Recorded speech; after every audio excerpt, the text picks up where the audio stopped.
सांसद सुधांशु त्रिवेदी जी चूँकि हमारे बीच आ चुके हैं, उनसे आग्रह है कि सुधांशु जी मंच पर आएँ और साथ ही में अपनी सहयोगी तृप्ति श्रीवास्तव से आग्रह कि वो भी मंच पर आएँ और एक अच्छे सेशन की हम उम्मीद करते हैं। बहुत बहुत स्वागत है आपका सुधांशु जी। अभी जैसे पहले सेशन में अनुराग जी बोल रहे थे, आपके लिए एक और हिटर आ गए हैं। ये सभी जानते हैं मैकेनिकल इंजीनियर रहे हैं, फिर उसके बाद राजनीति में आए हैं। पांचजन्य का स्थापना दिवस है, पांचजन्य के पहले संपादक अटल जी रहे हैं, लेकिन सुधांशु जी का भी पत्रकारिता से वास्ता है, ये बहुत कम लोग जानते होंगे। सुधांशु जी भी बहुत ही कम उम्र में संपादक भी रह चुके हैं, ये बात बहुत कम लोग जानते हैं। सुधांशु जी, ये अपने पत्रकारिता के छोटे से करियर के बारे में आप पहले बताइए। सबसे पहले तो मुझे प्रसन्नता इस बात की है कि पांचजन्य के कार्यक्रम में आया हूँ। बचपन से पांचजन्य के आर्टिकल संपादकीय पढ़कर, जिसे कहते हैं ना कि वास्तविक ज्ञान का अनुभव, किताबों में कुछ और पढ़ाया जा रहा है और वास्तविक चीज़ें कुछ और पढ़ रहे हैं, फिर बड़े होने के बाद उनका एनालिसिस। और आजकल पांचजन्य की आवश्यकता इसलिए है कि आज की युवा पीढ़ी में तो बहुत बड़ा हिस्सा ऐसे होगा जिसको पांचजन्य का मीनिंग ही नहीं पता होगा। हम लोग जब छोटे थे तो इस ढंग की बातें सहज रूप में सामने आती थीं कि जब महाभारत का युद्ध शुरू हुआ तो किसने कौन सा शंख बजाया, तो युधिष्ठिर ने अनंत विजय नामक, अर्जुन ने देवदत्त नामक, भीष्म ने पौंड नामक और भगवान श्री कृष्ण ने पांचजन्य नामक शंख के द्वारा शंखनाद किया। और मुझे इस बात की प्रसन्नता है, अब उस शंखनाद का नाद भारत की जनता के कानों में धीरे धीरे पहुंचने लगा है, वह जागृति का स्वर। इसी स्वर के अभियान में जो अभी तृप्ति जी ने पूछा, तो हम लोग बहुत जस्ट इंजीनियरिंग पास करके आए थे तो विश्व संवाद केंद्र स्थापित हुआ था 1991-92 के में, आपको याद हो, 2 विश्व संवाद केंद्र स्थापित किए गए थे, एक दिल्ली में और एक लखनऊ में। दिल्ली में नॉर्थ एवेन्यू में था, कहीं वो साक्षी महाराज जी के फ्लैट के ऊपर, और लखनऊ में इसलिए क्योंकि उस समय राम मंदिर मूवमेंट का केंद्र व्यवहारिक दृष्टि से लखनऊ था। तो वहाँ पे एक पत्रिका निकलनी शुरू हुई थी, विश्व संवाद केंद्र पत्रिका। उसमें मुझे संपादक होने का छोटा सा दायित्व दिया गया था, हम बच्चे थे उस समय, और प्रधान संपादक उसके डॉक्टर दिनेश शर्मा थे जो अभी डिप्टी सीएम हुआ करते थे। तो वहाँ से थोड़ा बहुत इन्वॉल्वमेंट शुरू हुआ। परंतु महत्वपूर्ण बात यह है कि जब हम देखते हैं कि वो पौधा जो उस समय शुरू हुआ था आज क्रमशः कैसे विराट वटवृक्ष धारण करता चला जा रहा है, तो मुझे वो पंक्ति याद आती है कि रहीमन सुख उपजत है, बढ़त देख निज गोत्र, मतलब गोत्र से संबंधित है, अपने परिवार के लिए। रहीमन सुख उपजत है, बढ़त देख निज गोत, जो बड़री अखियां निरखी आखिन को सुख होत। यानी अपने लोगों को बढ़ता हुआ देखकर वैसी प्रसन्नता होती है जैसे बड़ी बड़ी आंखों को देखकर आंखों को अच्छा लगता है। बिल्कुल सही कहा। और पांचजन्य जब से शुरू हुआ है राष्ट्र के हित में लिखता है, और राष्ट्र के विरोध में जो नैरेटिव बनते हैं उन पर भी मुखर होकर पांचजन्य में हमेशा आवाज़ उठाई गई है।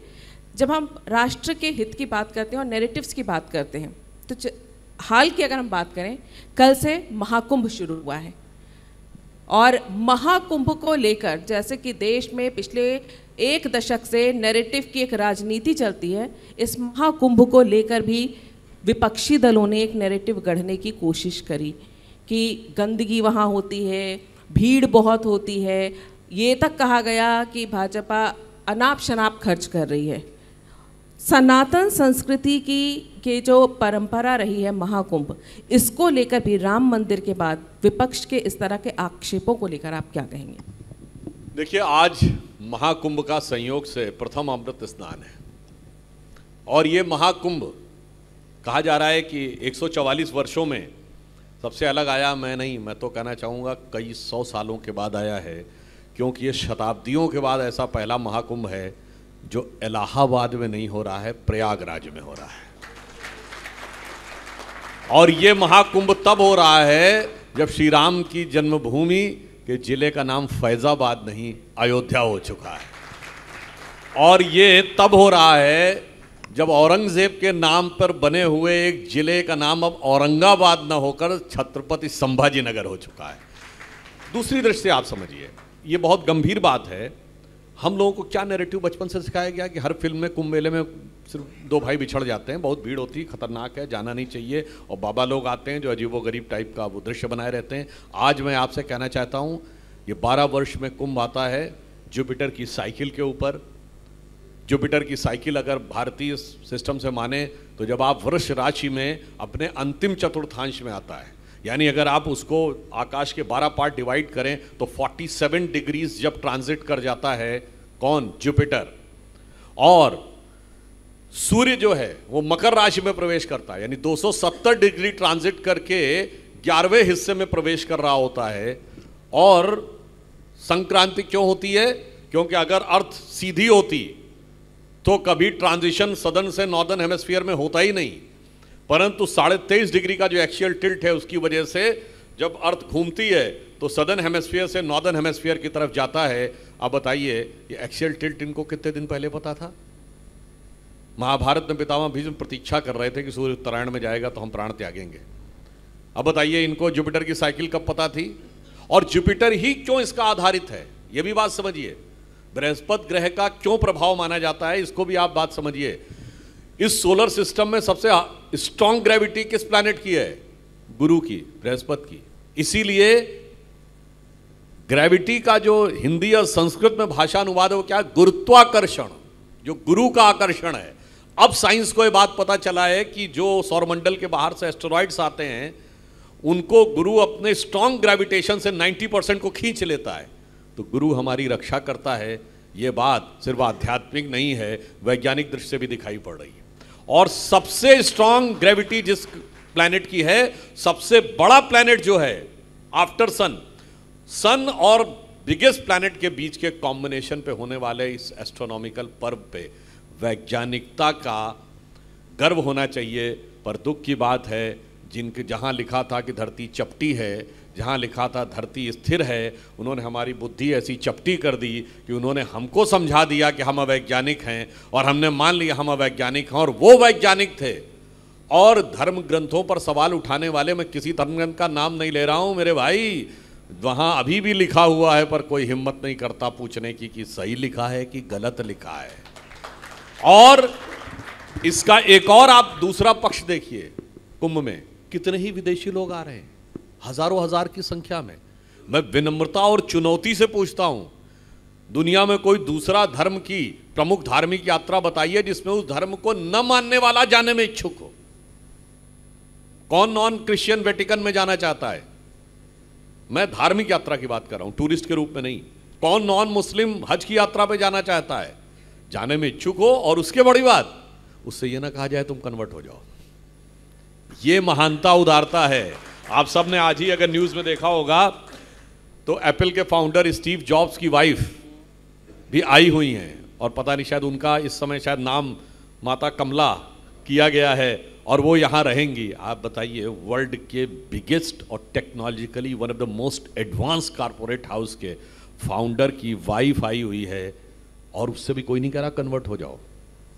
ये महानता समझनी चाहिए। पर दुर्भाग्य की बात यह है कि कुछ लोगों के दिमाग पर अभी तक, जिसे कहते हैं ना, राहु ऐसा ग्रसित किया हुआ है कि वो उस ग्रहण काल से बाहर ही नहीं निकल पा रहे हैं, इसलिए उनके सामने समस्या आती है। और मैं एक और बात कहूँगा, ये एस्ट्रोनॉमिकल तो है ही, स्पिरिचुअल तो है ही, और सोशल देखिए।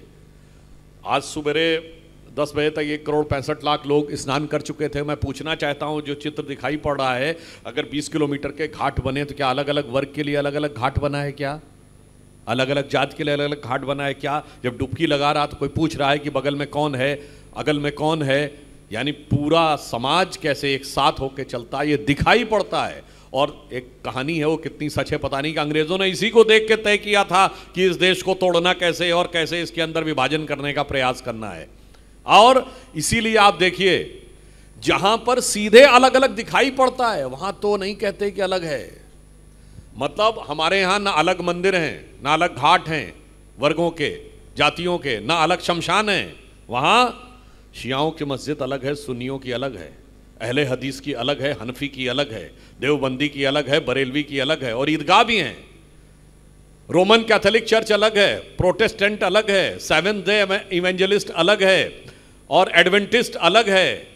मगर इसके बावजूद सिमेट्री भी अलग अलग है, मगर इसके बावजूद हमको समझाया जाता है। इसलिए अपने मन के ऊपर इस मैकाले और मार्क्स के, राहु के प्रभाव से अलग होइए और मोदी जी के उस संदेश को समझिए जो उन्होंने कहा है, महाकुंभ का एक ही संदेश, एक रहेगा भारत देश।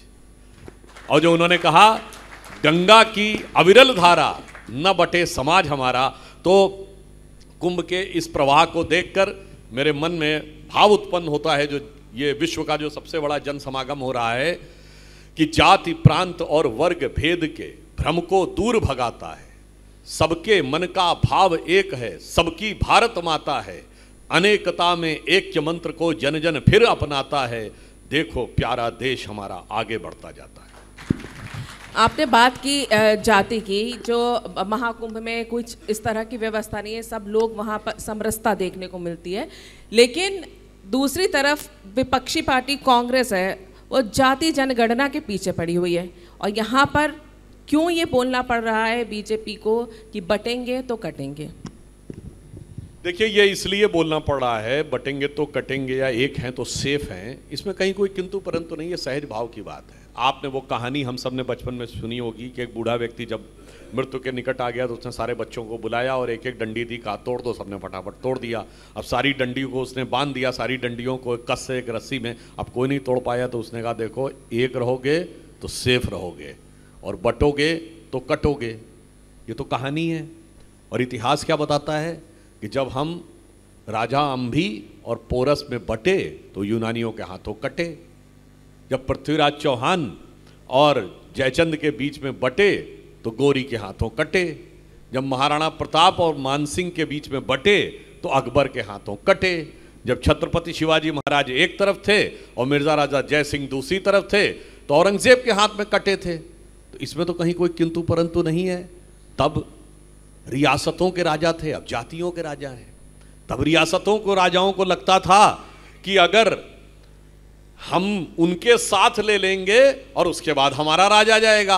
आज जातियों के राजाओं को लगता है कि हम कट्टरपंथी शक्तियों को साथ लेंगे, हमारा राज आ जाएगा। मगर वो भूल गए कि जब गौरी ने जीता था तो जयचंद भी नहीं बचे थे। इसलिए जिसने जिस का साथ दिया, लास्ट में कोई नहीं बचा। और आज मैं पूछना चाहता हूं, जो लोग आज ये कहते हैं पाकिस्तान में 24% हिंदू रह गया था और आज के बांग्लादेश में 32% था, 7% पे आ गया। उस 32% में 80% SC ST OBC था, कहाँ गया? कहाँ है वो? बट गए और कट गए, जिसका सबसे क्लासिकल एग्जाम्पल है और ये आज के संदर्भ में राजनीति में बहुत महत्वपूर्ण है, सिलहट का उदाहरण। सिलहट बांग्लादेश का एक जिला है, हिस्सा है, जिसका वास्तविक और ओरिजिनल नाम था श्रीहट। वहां पे यह तय हुआ, मेजॉरिटी हिंदुओं की थी, वहां पे यह तय हुआ कि वोटिंग से तय होगा कि वो इलाका पाकिस्तान में रहेगा या भारत में रहेगा। और उस समय जोगेंद्र नाथ मंडल, जो कि उस समय एक दलित समाज के नेता थे, और वो मोह में आ गए कि मुस्लिम लीग के साथ हम मिल जाएंगे और इसके बाद हमारा राज रहेगा और हमें अधिक स्वतंत्रता मिलेगी। उनकी जाति का वोट भी वहां अच्छी संख्या में था और उन्होंने अपनी जाति के लोगों से कहा कि तुम पाकिस्तान के पक्ष में वोट कर दो, मुस्लिम लीग के पक्ष में। और इस वजह से वोट बटा और सिलहट भारत से कटा और पाकिस्तान में जाने के बाद बांग्लादेश में आज क्या हो रहा है सबको दिखाई पड़ रहा है। इसलिए मैं पूरे भारतीय समाज से कहना चाहूँगा कि तोरी गठरी में लागा चोर मुसाफिर मन की आंखें खोल। ये बहुत सारे गठरी को चुराने के लिए लगे हुए हैं, अपनी मन की आंखें खोल के रखिएगा, तब आपकी गठरी सलामत रहने वाली है। आपने ये तो बता दिया देश की राजनीति, क्योंकि आज हम 1948 जब पांचजन्य की स्थापना हुई थी, तब भारत के जो प्रमुख आयाम हैं, अष्टायामों पे हम बात कर रहे थे। ये वर्ष संविधान की भी हीरक जयंती है और आज हम देखते हैं कि राहुल गांधी जैसे विपक्षी नेता जेब में संविधान लेकर घूमते हैं और वो ये कहते हैं कि आज मोदी जी के शासनकाल में या एनडीए के शासनकाल में जो संविधान है वो खतरे में है। क्या आपको लगता है कि पिछले 75-76 सालों में संविधान कभी खतरे में नहीं रहा और पिछले 10 सालों में संविधान खतरे में, जैसा कि वो बोलते हैं? देखिए, संविधान एक नज़रिए से वाकई खतरे में है। जब केंद्र सरकार के द्वारा पारित कानून सीए के खिलाफ राज्यों की विधानसभाएं प्रस्ताव पारित करें तो यह सरासर संविधान का उल्लंघन है, इसलिए संविधान खतरे में है। जब वो कानून जो देश की नागरिकता से जुड़ा हुआ है और संविधान के अनुसार नागरिकता सिर्फ और सिर्फ केंद्र सरकार का अधिकार क्षेत्र है, राज्य का रत्ती भर भी उसमें कोई इन्वॉल्वमेंट नहीं है, नागरिकता के कानून पर राज्य की विधानसभाएं प्रस्ताव पारित करें तो समझिए संविधान खतरे में है। जब केंद्रीय एजेंसियों के लिए राज्य की सरकारें कहें कि हम आपको राज्य में काम नहीं करने देंगे तो समझ लीजिए कि संविधान खतरे में है। और जिस जमाने में स्थिति ये आए कि आर्कियोलॉजिकल सर्वे किए प्लेस के ऊपर एएसआई की टीम को जाने से उनको लगे कि देश में माहौल बिगड़ रहा है तो समझ लीजिए कि संविधान खतरे में है। जब सत्ता में वो थे तब भी संविधान को छीण करने में, ध्वंस करने में रोल था और आज भी उन्हीं का रोल है। एक उदाहरण बताना चाहता हूं, शायद आज की पीढ़ी भूल गई हो। ये तो लोगों को याद होगा कि 6 दिसंबर 92 को ढांचा गिरने के बाद उत्तर प्रदेश की सरकार बर्खास्त की गई, उसका ही कोई वैधानिक आधार नहीं था। परंतु हिमाचल, राजस्थान, मध्य प्रदेश सरकारें क्यों बर्खास्त कर दी गई? ये संविधान खतरे में नहीं था। दूसरे राज्य की राज्य सरकार का क्या लेना देना? और उससे बड़ी बात लोगों को नहीं याद होगा, 1980 में जब इंदिरा गांधी जी दोबारा जीत के आई, कांग्रेस दोबारा जीत के आई, 9 अपोजिशन की गवर्नमेंट्स को इस आधार पर बर्खास्त कर दिया गया कि आपकी पार्टी केंद्र में चुनाव हार गई है लोकसभा का, तो आपको अब नैतिक अधिकार नहीं है कि आप राज्य में सरकार में रह सकें। वो लोग आज कहते हैं कि साहब संविधान खतरे में है। इसीलिए जिन्होंने इतना दुरुपयोग किया कि 1994 में सुप्रीम कोर्ट को एसआर बोम्मई केस में जजमेंट देना पड़ा कि किसी भी सरकार का बहुमत है या नहीं, यह सिर्फ फ्लोर ऑफ द हाउस पे तय होगा। और उस जजमेंट में जाके देखिएगा यह कितना बड़ा इंडिकेशन था उस समय की सरकारों के लिए कि यह बहुमत सिर्फ फ्लोर ऑफ द हाउस पे तय होगा और यह किसी व्यक्ति की निजी राय का विषय नहीं हो सकता, चाहे वह व्यक्ति राष्ट्रपति या राज्यपाल ही क्यों ना हो। आप सोचिए संविधान को कितनी बड़ी चुनौती थी। और मैं कहना चाहूंगा आज भी वो लोग उस संविधान के पक्ष में खड़े हुए हैं। प्लेसेस ऑफ वर्शिप एक्ट के लिए 15 अगस्त 1947 है कट ऑफ डेट, मगर वक्फ बोर्ड के लिए 12 साल की मियाद तो छोड़िए, 15 अगस्त 47 भी नहीं है। और मैं विनम्रता और दृढ़ता से पूछना चाहता हूं कि आपने मुगलों के टाइम के फरमानों के आधार पर वक्फ बोर्ड में जमीन देने का प्रावधान इस संविधान में कर रखा है। और ये वो सरकारें थीं जो 100% शरिया से चलती थी, जिसके कोई ऐसा बादशाह नहीं रहा जिसने गाजी की उपाधि ना ली हो। जहां जिम्मी का कॉन्सेप्ट था, जिम्मी मतलब नॉन मुस्लिम प्रजा, उसका संपत्ति पे हक नहीं है, यानी उस भारत के कॉन्टेक्स्ट में हिंदुओं का संपत्ति पे हक नहीं है। ये उस कॉन्सेप्ट को भारत के संविधान में लागू किया हुआ है बाय एक्ट ऑफ पार्लियामेंट। और आप सोचिए उस संविधान को बनाए रखने के लिए, उस प्रावधान को बनाए रखने के लिए जो लोग कह रहे हैं वो उसकी वजह से संविधान खतरे में है। इसलिए आज संविधान को वास्तविकता में असली सेकुलर स्वरूप तक पहुंचाना है और हर गरीब व्यक्ति तक उसका हक पहुंचाना है, जिसके लिए मोदी जी की सरकार ने आने के बाद काम किया है। जिसे हम लोग कभी बचपन में गीत में कहते थे ना, उगा सूर्य कैसा कहो मुक्ति का ये उजाला करोड़ों घरों तक न पहुंचा, खुला पिंजरा है मगर रक्त अब भी थके पंछियों के परों तक न पहुंचा। तो अब आज स्थिति यह है कि वो हमने जिसे कहते हैं डिवोल्यूशन ऑफ पावर वहां तक पहुंचाया है, मगर अभी दिमागों के ऊपर, जो उसी गीत की अगली पंक्ति थी, न संयम व्यवस्था न एक आत्मता है, भरी है मनों में अभी तक गुलामी, वही राग अंग्रेजियत का पुराना, सुनाते बड़े लोग नामी गिरामी, प्रजातंत्र की धार उतरी गगन से मगर नीर जन सागरों तक न पहुंचा, उगा सूर्य कैसा कहो मुक्ति का ये उजाला करोड़ों घरों तक न पहुंचा। गरीबों की बात कर रहे थे कि मोदी जी गरीबों की बात करते हैं, लेकिन अभी दिल्ली में भी चुनाव है और दिल्ली की जो आम आदमी पार्टी के संयोजक हैं, जो पूर्व मुख्यमंत्री रहे हैं, जो केजरीवाल जी हैं, वो लगातार प्रहार पे प्रहार कर रहे हैं। चाहे झुग्गियों का मामला हो, शीश महल के सामने राजमहल लेकर आ जाते हैं। और दिल्ली चुनावों में इस बार अगर देखा जाए तो बीजेपी की स्थिति आप क्या देखते हैं? और क्या केजरीवाल जी के जो आरोप हैं और उन पर जो आरोप हैं उसको लेकर राजनीति में कुछ बदलाव आएगा? देखिए, दिल्ली का चुनाव इस समय त्रिकोणीय हो रहा है और तीनों पार्टियों की अपनी एक अलग, देखिए कितनी अद्भुत फितरत है। एक पार्टी है कांग्रेस, जो देश की सबसे पुरानी पार्टी है। जब कोई चीज़ ज़्यादा पुरानी हो जाती, कहता ना पुरानी धुरानी हो गई, अब इसको किनारे रख दो। उससे भी ज़्यादा कोई चीज़ पुरानी हो जाए तो लोग कहते हैं ना, अभी ये कपड़े फटे पुराने हो गए, अब घर में भी रखने की जरूरत नहीं है, इसको बाहर निकाल दो। तो वो पुरानी धुराने से फटे पुराने की तरफ बढ़ते हुए प्रतीत हो रहे हैं। दूसरी पार्टी है जो भारत की राजनीति की सबसे नई पार्टी है। ये नई नवेली पार्टी है, अजब अलबेली पार्टी है, जिसकी फितरत ही समझना अपने आप में एक चुनौती के समान है। जो आते हैं और कुछ भी अनर्गल मिथ्या आरोप लगाकर चले जाते हैं। अब आज ही मैं सवेरे देख रहा था तो केजरीवाल जी प्रेस में कह रहे थे, नहीं अब तो भाजपा को लगता है कि सरकार तो आनी नहीं है, तो इनके नेता सोच रहे हैं कुछ पैसा ही कमा लिया जाए। इसका अर्थ क्या हुआ? जो नई राजनीति के प्रवर्तक आए थे उनके मुंह से ये निकल रहा है कि सरकार और पैसे में कमाने में कनेक्शन है।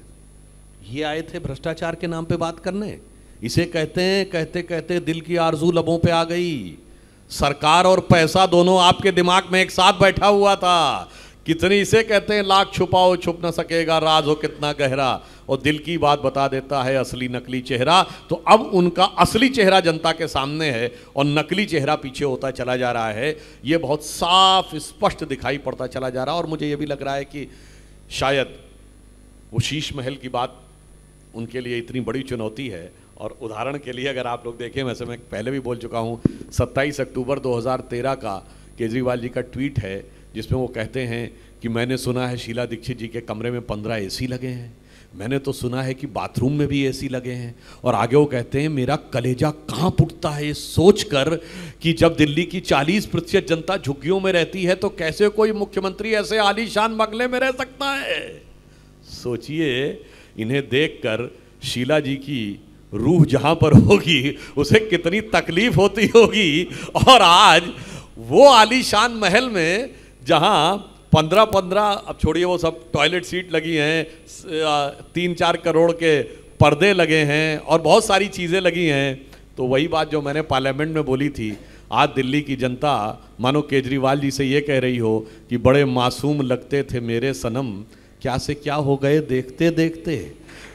जिन्हें पत्थर से हमने बनाया सनम, वो खुदा हो गए देखते देखते। और आज वो ऐसी बातें करते हैं जैसे सारी खुदाई उन्हीं की हो और किसी के पास कोई सत्य हो ही नहीं। लेकिन दूसरी तरफ एक जो प्रश्न वो ये भी उठाते हैं कि उनकी कहते हैं हमारे पास तो मुख्यमंत्री का चेहरा है, भले वो अभी संयोजक रह गए, मुख्यमंत्री पद छोड़ दिया, लेकिन चेहरा वही है। दिल्ली में बीजेपी के पास कोई मुख्यमंत्री का चेहरा ही नहीं है और वो यही कहते हैं कि कमज़ोर है बीजेपी हार रही है, वो अपना कोई चेहरा भी खड़ा नहीं कर सके इतने सालों में। कितनी मज़ेदार बात है कि जहां मुख्यमंत्री पद पे मुख्यमंत्री बैठी हुई हैं वही चेहरा नहीं है। उन्हें कहना चाहिए उनके हाथ मुख्यमंत्री का चेहरा नहीं है, मुख्यमंत्री का मुखौटा है। यानी जो कुर्सी पे बैठा हुआ है सीएम, वो सीएम नहीं है। और जो सीएम नहीं है उसके नाम पे केजरीवाल कवच योजना चल रही, जो सीएम भी नहीं, डिप्टी सीएम भी नहीं, मिनिस्टर भी नहीं है, नेता विधायक दल भी नहीं है। ये जानते कैसे हुआ है? एक कहावत होती है, संसर्गजाह दोष गुणा भवंती, संगति के कारण दोष, गुण और दोष आ जाते हैं। ये एक ज़माने में कांग्रेस पे आरोप लगता था कि पीएम तो मनमोहन सिंह जी हैं और सुपर पीएम कोई और है।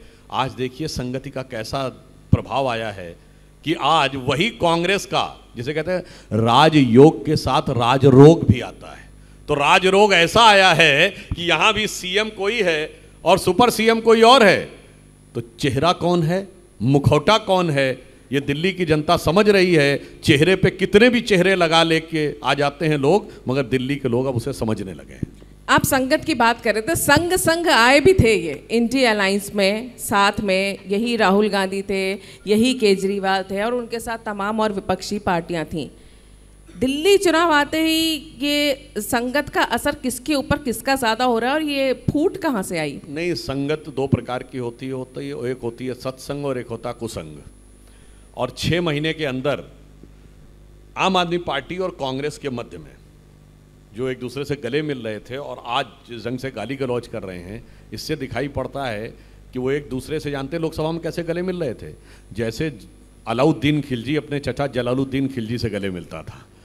दोनों की नज़र इस पे रहती थी कौन एक दूसरे को निपटा के गद्दी पे कब्जा कर ले। तो जो दिल का भाव था वो अब वास्तविकता में उभर कर सामने आने लगा है। और मैं एक और बात कहना चाहूँगा कि ये लोग केवल एक फैक्टर की वजह से आए थे, एम फैक्टर, मतलब मोदी को हराना है। वैसे कुछ और भी जो आप लोग सोच रहे होंगे, आपकी बुद्धिमत्ता पर हमें पूरा विश्वास है। अब क्या हुआ कि इनको लोकसभा में तो लगा कि उस फैक्टर पे सबको एक रहना चाहिए, फिर कांग्रेस ने जीतने के बाद इतना जलवा गालिब करना शुरू कर दिया। राहुल गांधी जी ने ऐसा हाथ नचा नचा के भाषण लोकसभा में करना शुरू किया कि उन्होंने अब इंडी गठबंधन के किसी और को तो कुछ समझा ही नहीं। आप बताइए, उनकी स्पीच में कहीं अखिलेश जी का नाम, कहीं केजरीवाल जी का नाम, शरद पवार जी का नाम, उद्धव ठाकरे का नाम, स्टालिन का नाम, कहीं कुछ नहीं। इस जमीन से आसमां तक मैं ही मैं हूं, दूसरा कोई नहीं। तो दूसरे वालों को लगा कि अरे कहीं ऐसा ना हो ये हमारा एम यही ले उड़े, क्योंकि पहले तो इन्हीं का था, आज मेरा है। उन्हें गीता का ज्ञान समझना चाहिए, जो आज तुम्हारा है कल किसी और का था, आगे किसी और का हो जाएगा, क्या पता MIM वालों का हो जाए। अब इसलिए उनको अगर तटस्थ भाव से राजनीति करें तो बेहतर समझ में आएगा, मगर मोह आ जाता है, एम फैक्टर। तो मोह के कारण एक दूसरे के प्रति मर्यादा ढूंढने लगते हैं, ये दिखाई पड़ा। लेकिन ये जो सारे आप बात कर रहे हैं विपक्षी दल एक तरफ इकट्ठा होते हैं, पर देश के लिए एक बहुत बड़ी चुनौती पिछले 10 वर्षों में जो देखी है वो है नैरेटिव की लड़ाई, जो विशेष तौर से बीजेपी के लिए काफ़ी चुनौतियां लेकर आई है। और इससे पहले जो सेशन चल रहा था आनंद रंगनाथन जी के साथ, तो उसमें कृषि बिलों की भी बात हुई थी। कहीं ना कहीं एक नैरेटिव ऐसा चलाया गया और सरकार को अपने कदम पीछे भी खींचने पड़े। क्या विश्व, और ये विश्व स्तर पर है, ये बात सामने आ चुकी है कि किस तरह से पूरे विश्व स्तर पर भारत पे मोदी सरकार के खिलाफ, बीजेपी के खिलाफ एक नैरेटिव चलाया जा रहा है। आने वाले समय में ये नैरेटिव की लड़ाई से निपटने के लिए क्या किया जाएगा? देखिए, बहुत गंभीर प्रश्न है। नैरेटिव की लड़ाई वास्तविक लड़ाई है। आप सत्ता में रहें, अगर नैरेटिव नहीं बदला तो याद करिए वो कश्मीर फाइल फिल्म का डायलॉग है ना, सरकार भले उनकी है, सिस्टम आज भी हमारा है। तो वो नैरेटिव की लड़ाई ऐसी है कि सुषमा स्वराज जी का 13 दिन की सरकार के समय दिया गया संसद का भाषण देखिए, उसमें एक लाइन है, हम इस समय लुटियन जोन में बैठे हैं, कि लुटियन जोन में आप तब तक बौद्धिक नहीं माने जा सकते जब तक आप अपने भारतीय होने पर ग्लानि का अनुभव न करें और हिंदू होने पर शर्म का अनुभव न करें, तब तक आपको बौद्धिक जगत में मान्यता नहीं मिल सकती थी। और मोदी जी के आने के बाद तो नैरेटिव इतना भयानक तरीके से आगे बढ़ाने का प्रयास किया गया कि ये खत्म हो जाएगा, देश बर्बाद हो जाएगा, वगैरह वगैरह। मगर आप देखें कि जिस ढंग से बदलाव आ रहा है, आप एक उदाहरणों से भी समझ सकते हैं कि सरकार आने के बाद यह प्रयास किया गया। मैं उदाहरण बताना चाहता हूं, मैं एक बार अमेरिका गया तो एक बहुत बड़े थिंक टैंक की चीफ थी, उन्होंने कहा कि BJP is a right wing Hindu fundamentalist party. अभी आनंद रंगनाथन जी बोल रहे थे कि हमने जो दिया है तो सबको समान रूप से दिया है, किसी के प्रति कोई भेदभाव नहीं रखा है, ये जानते हुए भी कि वोट मिलेगा नहीं मिलेगा इसकी चिंता नहीं की है।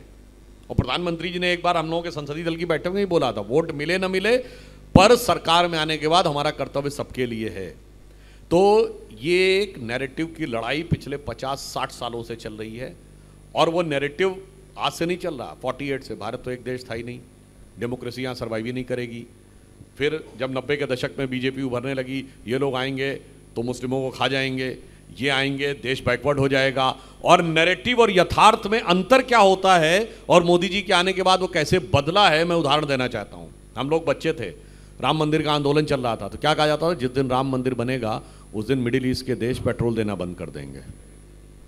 और आज हकीकत क्या है, राम मंदिर भी बना है और अबू धाबी में भी मंदिर बना है, और यूनाइटेड अरब अमीरात के साथ Bharat middle east Europe corridor बन रहा है। सऊदी अरब के क्राउन प्रिंस मोहम्मद बिन सलमान G20 के बाद एक दिन एक्स्ट्रा भारत में रुक रहे हैं, किसके लिए? ये बात करने के लिए कि व्यापार में भारत से कैसे आगे बढ़ाया जाएगा। इसलिए नैरेटिव और यथार्थ में भारी अंतर है। मैं एक एग्जांपल और देना चाहता हूं। विदेश में ऐसी इमेज बनाई गई कि BJP is a right wing regressive fundamentalist party. आज जितने हाई टेक के प्रयोग हैं वो सारे के सारे हमने सबसे पहले डिजिटल इंडिया में, अगर आज दुनिया में 48% डिजिटल ट्रांजैक्शन होता है, जिसके बारे में चिदम्बरम साहब ने फाइनेंस मिनिस्टर कहा था भारत तो कम पढ़ा लिखा देश है, कैसे ये लोग मोबाइल और इसको ऑपरेट कर पाएंगे, वो हमने करके दिखाया है। ये बताइए, ऑडियो ब्रिज टेक्निक को सबसे पहले यूज किया चुनाव प्रचार में मोदी जी ने। 3D होलोग्राफिक प्रोजेक्शन के द्वारा 2014 में सबसे पहले यूज किया मोदी जी ने। सबसे पहले पार्टी वेबसाइट बनाने वाले हम थे। ईमेल जब नया नया आया था, पुराने लोगों से पूछिएगा, 97 98 में सबसे पहले बीजेपी ने शुरू किया था ईमेल से देना। अभी आइए, टेलीकॉम रिवॉल्यूशन, मोबाइल का रिवॉल्यूशन अटल जी के जमाने में, डिजिटल रिवॉल्यूशन मोदी जी के जमाने में। न्यूक्लियर पावर बने हम अटल जी के जमाने में, और जल थल नभ तीनों में न्यूक्लियर पावर बने मोदी जी के जमाने में। तो अगर देखा जाए तो we are a technologically advance progressive party, but the narrative is that we are fundamentalist regressive party. Fact कुछ और है और प्रचार कुछ और है। यही बात है कि फिर ये नैरेटिव की जंग कैसे जीतेंगे, क्योंकि आपने खुद ही बोला, क्या ये माना जा सकता है कि सरकार भले आपकी है लेकिन सिस्टम किसी और का है? कैसे बदलेंगे इसको? जी निश्चित रूप से, क्योंकि क्या होता है कि अगर आप किसी चीज़ में ड्रग एडिक्ट हो जाएं तो उसका बहुत लंबा समय लगता है उसमें से बाहर निकलने में। ये जो लड़ाई है, जो प्रधानमंत्री जी ने कहा, ये अमृत काल है। इसमें उन्होंने 5 प्रण कहे हैं। नंबर 1 कि इस देश को विकसित राष्ट्र बनाना है। नंबर 2 गुलामी की मानसिकता के हर प्रभाव से मुक्त करना है। नंबर 3 इसके लिए अपनी विरासत पे गर्व करना है। नंबर 4 इसके लिए कर्तव्य करना, और नंबर 5 कर्तव्य सामूहिक रूप से करना है। ये लड़ाई कुछ मामलों में आज़ादी की लड़ाई से बड़ी है। अब आप कहेंगे इतनी बड़ी बात आपने कैसे कहा आज़ादी की लड़ाई से बड़ी है? आज़ादी की लड़ाई वो थी कि हम जेल में थे, हमें पता है कि हम जेल में हैं और ये इन प्रकार ने जेल से बाहर निकलना है, और एक बार जेल से बाहर निकल जाएं तो कभी जेल में दोबारा नहीं आना है। यानी उसमें फिजिकल चैलेंज दिख रहा था। ये लड़ाई वो है कि मानसिक गुलामी अभी तक दिमागों में ऐसी भरी हुई है। It's like somebody has become a drug addict. उसे ड्रग्स के बगैर छटपटाहट होने लगती है और उसे लगता है इस ड्रग में ही जीवन है। तो आज भी आप कोई अच्छी बात बोल दीजिए भारत और भारतीय संस्कृति के बीच, तो दर्जनों लोग सोशल मीडिया पे कूद पड़ते हैं, नहीं ये कोई अच्छा नहीं था, ये तो बिल्कुल अवैज्ञानिक था, ये बिल्कुल बकवास था, ये बिल्कुल गलत था। ये है दिमागों में भरी हुई बात। और मैं चैलेंज करके कहता हूं किसी दूसरे धर्म संस्कृति के बारे में, जहां पे भले ही वो बात उतनी तर्कसंगत वैज्ञानिक ना भी हो, लिखे देखिए उसके कितने लोग बोलते हैं जाके अगेंस्ट में। इसलिए वो मानसिकता से लड़ाई अपने आप में बहुत बड़ी लड़ाई है, और उस मानसिकता को बदलने के लिए ये पूरा अमृतकाल लग सकता है। अगर वो पीढ़ी दर पीढ़ी हमारे दिमाग में भरी गई है तो एक पीढ़ी उसमें से बाहर निकलने के लिए चाहिए। इसलिए जो आपने कहा, वो सिस्टम रगों में एक प्रकार का नशा बन के दौड़ रहा है, और उसके जब तक आप पंचकर्म क्रिया नहीं करेंगे तब तक वो सारा जो विष है वो नहीं निकलेगा। और इसको ऐसे भी समझ लीजिए, मोदी जी ने कहा ना है कि अमृतकाल है, तो अमृत से पहले विष निकला था कि नहीं? तो पहले विष को निकालिए, फिर अमृत का साक्षात्कार होगा। अंत में बस एक सवाल, क्योंकि आपने पीढ़ी दर पीढ़ी की बात की है, और मानसिकता कैसे बनती है पीढ़ी दर पीढ़ी, उसमें एजुकेशन का, पाठ्यक्रम का एक बहुत बड़ा रोल रहता है। जो पाठ्यक्रम हम पढ़ते हुए आए हैं उसमें क्या क्या पढ़ाया गया है, उस पर कई बार चर्चा की जा चुकी है, और आपसे बेहतर कौन जानेगा, क्योंकि आपको मैंने कई डिबेट्स में बोलते सुना है। ये व्यवस्था कैसे बदलेगी, क्योंकि इसी से आने वाली पीढ़ियों को सच पता लगेगा और तभी जाके एक मानसिकता भी बदलेगी। देखिए, मैं कह सकता हूं 5 जन ने जो भूमिका निभा रहा है एजुकेशन की फील्ड में, वो महात्मा गांधी के विचारों का सबसे उपयुक्त और सबसे प्रभावी माध्यम बना हुआ है। आप कहेंगे कि ये आपने कैसे कहा? मैं सब प्रमाण बोल रहा हूं। महात्मा गांधी ने 1909 में किताब लिखी हिंद स्वराज, जो उन्होंने स्वराज की पूरी अवधारणा दी।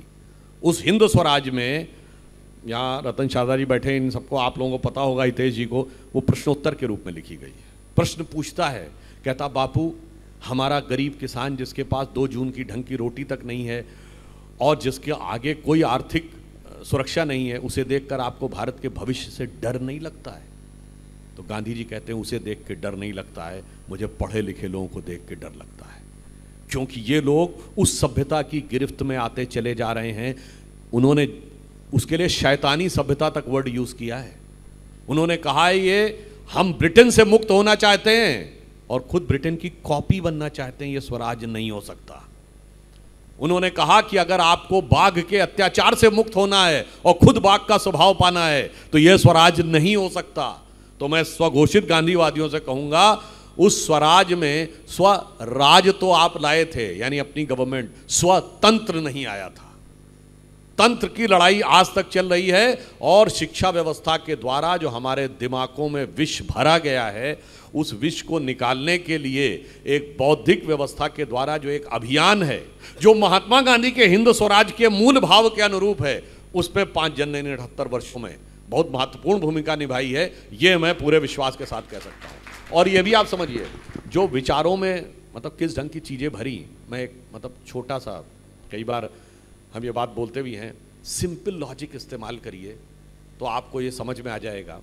उदाहरण के लिए, ये पिछला वर्ष 2024 एक मामले में भारत में टूरिज्म के लिहाज से बिल्कुल एक अलग वर्ष था। हमेशा एक साल में सबसे ज़्यादा टूरिस्ट अगर किसी एक जगह जाते थे तो वो था आगरे का ताजमहल। पहली बार 2024 ऐसा वर्ष अगर सबसे ज़्यादा टूरिस्ट गए हैं तो श्री राम जन्मभूमि अयोध्या में गए हैं, 1,80,00,000। अब ताजमहल और राम मंदिर पे बस नैरेटिव में एक बात बता देना चाहता हूँ। ताजमहल आप में से अगर कोई गए होंगे तो बताता है गाइड के साथ, देखिए कितना सुंदर आर्किटेक्चरल एक्सेलेंस है, इनकी टेक्नोलॉजी कितनी आगे थी कि उसकी जो बेस है यानी जो नींव है उसमें आबनूस की लकड़ी लगाई गई है, ताकि अगर जमुना में बाढ़ आ जाए तो लकड़ी की वजह से वो डूबेगा नहीं, वो प्लेटफॉर्म की तरह बचा रहेगा। और आबनूस की लकड़ी इसलिए लगाई गई है कि एकमात्र लकड़ी है जो पानी सोखने के बाद कमज़ोर नहीं होती है, बल्कि उसकी स्ट्रेंथ और बढ़ जाती है। वाह क्या सुंदर टेक्नोलॉजी है। और कॉमन सेंस यूज़ करिए कि जो लोग रेगिस्तान में रहते थे उन्हें बाढ़ से बचने की टेक्नोलॉजी कैसे पता थी, मगर आप सोचिए नैरेटिव ने हमारे दिमाग में भर दिया। मज़े की बात ये, नैरेटिव क्या बढ़ा, आज की युवा पीढ़ी के दिमाग में बड़ी प्यार मोहब्बत की बातें आती हैं तो क्या नाम आते हैं, लैला मजनू, शीरी फरहाद, शाहजहां नूरजहां, सलीम अनारकली, जोधा अकबर। जबकि एक मुगल बादशाह बताइए जिसकी एक बीवी रही हो। दर्जन भर से कम ऑफिशियल बीवियां नहीं होती थी और किसी का हरम में 100-200 से कम औरतें नहीं होती थी, और एक स्त्री के प्रति निष्ठावान प्रेम के प्रतीक 3 पीढ़ी से भरे हुए हैं हमारे दिमाग में। जब प्यार किया तो डरना क्या, बंदों से पर्दा करना क्या। सोचिए मतलब किस प्रकार का नैरेटिव हमारे दिमाग में है। और आइए भगवान राम के बारे में, तो कहते हैं भैया सीता जी को वन भेज दिया था, देखिए महिलाओं के साथ कितना भेदभाव होता था। ये भगवान राम की वजह से वन गए थे, कैकेयी की वजह से गए थे ना। तो दुनिया में कोई एग्जाम्पल है कि कोई लेडी की इतनी पावर कि राजा को अपना डिसीजन बदलना पड़े, फ्यूचर किंग को जाना पड़े, और वरदान किस बात के थे कि युद्ध में उसने राजा दशरथ की मदद की थी। सोचिए नैरेटिव क्या होता है और कैसे दिमाग में बैठा दिया जाता है। भगवान राम के जन्म के सारे आधार मौजूद, जन्म के सारे मतलब डिटेल्स मौजूद, पूरी पीढ़ियों की व्यवस्था मौजूद, सब कुछ मौजूद, मगर वो तो साफ साबित नहीं करना है और दूसरी चीज़ों को लेकर मन में। तो इसलिए मैं सिर्फ ये बताना चाहता हूँ ये नैरेटिव का खेल। अब मैं एक और अंत में उदाहरण दूँ, हम तो कभी एक देश थे ही नहीं, तो अंग्रेज़ों ने आके हमको एक देश किया, ठीक है साहब। और जब आप पूजा करते हैं और हाथ में जल लेते हैं तो क्या बोलते हैं, गंगे च यमुने च गोदावरी सरस्वती नर्मदे सिंधु कावेरी जलेस्मिन् सन्निधिं कुरु। ये पूरा देश एक नहीं था तो पूरे देश की नदियां कैसे आ गईं। और जब आप मोक्षदायिनी नगरियों का नाम लेते थे, क्या है, अयोध्या मथुरा माया काशी कांची अवंतिका पुरी द्वारावती च सप्तयता मोक्षदायका। अब आप आइए, आप कांची मठ में जाइए, वहां जब सरस्वती जी की आराधना होती तो क्या उसमें एक श्लोक में एक लाइन ये भी है, नमस्तु शारदे देवी कश्मीरपुर वासिनी। यानी वो शारदा देवी जो पीओके में चली गई उनके साथ भी संबंध बना रहता है। भगवान कृष्ण शरीर छोड़ते हैं द्वारका में और हृदय है कहां, जगन्नाथपुरी में। पूरब और पश्चिम हृदय से ऐसे जुड़े रहते हैं, मगर क्या बताएं नैरेटिव ये बनाया जाता है कि हम एक देश थे ही नहीं कभी। और लास्ट में एक जरूर मैं कहना चाहूंगा, हम तो साहब इतने अच्छे थे तो गुलाम क्यों हो गए। तो ठीक है साहब, अगर हम गुलाम हो गए तो इसका मतलब जो कुछ गुलामी के कालखंड में हुआ उसके लिए हम जिम्मेदार नहीं है। हम तो गुलाम थे, जो हमारा शासक था वो नहीं, वो जो कुछ भी समाज में गलत हुआ जिम्मेदार तो तुम थे। साहब जब मैं गुलाम था तो जिम्मेदार कैसे हो सकता हूं, मैं तो डिसीजन ही ले पा रहा था। नहीं डिसीजन तो तुम ही ले रहे थे, तो फिर हम गुलाम नहीं थे। नहीं गुलाम तो तुम थे। मतलब गुलाम इसलिए बता के रखना है कि तुम्हारे मन में कॉन्फिडेंस नहीं आने पाए कि मुझे कोई गुलाम नहीं बना पाया। और उसके बाद सारी विकृतियां जो गुलामी के काल में आई, पर्दा प्रथा, ये बताइए कौन से हिंदू देवी की फोटो आपने पर्दे में देखी है। बाल विवाह, अरे हमारे यहां तो 25 वर्ष का ब्रह्मचर्य लिखा हुआ धर्मशास्त्र में। उसके बाद मगर ये सारी तुम्हारे दिमाग में भरनी है। इसलिए ये नैरेटिव के माध्यम से समझिए कि हम गुलाम भी थे, तो मगर जानते हैं हम कैसे गुलाम थे, हम खुद मुख्तार गुलाम थे। यानी गुलाम भी थे और खुद मुख्तार भी थे ऐसा। और देखिए नैरेटिव क्या है, आज कहते हैं लेफ्ट लिबरल। एक लेफ्ट कंट्री बताइए जो लिबरल हो, मतलब लेफ्ट कभी लिबरल हो ही नहीं सकता, मगर भारत में लिबरलिज्म का प्रतीक लेफ्ट। मतलब कोई लेफ्ट लिबरल कहे तो मतलब ऐसा हो जैसे I am a devout atheist, बहुत ही आस्थावान नास्तिक हूं, कोई ये कहने का प्रयास करे वैसे ही कहना है कि लेफ्ट लिबरल होता है। तो इसलिए इस नैरेटिव के आख्यान को, और इसको आप ऐसे समझिए जैसे हमारे यहाँ कहा गया ना कि जो निरुक्ति होती थी वेदों में, शिक्षा कल्प निरुक्त छंद व्याकरण, निरुक्त में जब अर्थ निकालना हो तो प्रकरणशाह निकालना चाहिए, विवेक का इस्तेमाल करके निकालना चाहिए, सीधे सीधे अपने दिमाग में इसको नहीं धर कर लेना चाहिए। जैसे गंगा जमुनी तहजीब, भैया गंगा भी हमारी, जमुना भी हमारी, तहजीब तुम्हारी, क्यों नहीं कहा गंगा जमुनी संस्कृति? ना ना ना, तहजीब वर्ड लाना है, गंगा जमुनी के साथ तहजीब लाना है। जबकि गंगा जमुनी सो कॉल्ड तहजीब वहीं जहां गंगा को माता मानते हैं, जमुना को माता मानते हैं, वहीं गंगा जमुनी तहजीब वर्ड यूज करना है, संस्कृति नहीं यूज करना है, क्योंकि संस्कृति से स्वाभिमान आएगा और तहजीब से वो स्वाभिमान दूसरी तरफ चला जाएगा। बिल्कुल, नैरेटिव की लड़ाई अभी लंबी चलेगी और जिस तरह से आप बता रहे हैं किया जाएगा, मानसिकता को सुधारना है एक एजुकेशन सिस्टम के थ्रू भी, जो 70 साल से चल रहा था उसे ख़त्म करने के लिए थोड़ा समय लगेगा। आपने समय निकाला, समय की सीमाएं, वरना सुधांशु जी के साथ सवाल इतने हैं और उनके पास जवाब इतने हैं और सब सुनने के लिए यहाँ लगातार बैठे भी हैं, लेकिन समय क्योंकि हमारे पास अब ख़त्म हो चुका है, इसलिए आपका बहुत बहुत धन्यवाद। आप पांचजन्य के इस कार्यक्रम में आए और साथ ही मकर संक्रांति का पर्व भी है, तो आप सभी को भी शुभकामनाएं, आपको भी बहुत बहुत शुभकामनाएं। और मैं अब चाहूँगी अनुराग, सुधांशु जी के सम्मान के लिए अरुण जी से आग्रह है कि वो मंच पर आएँ, और हितेश शंकर जी आप भी मंच पर आएँ।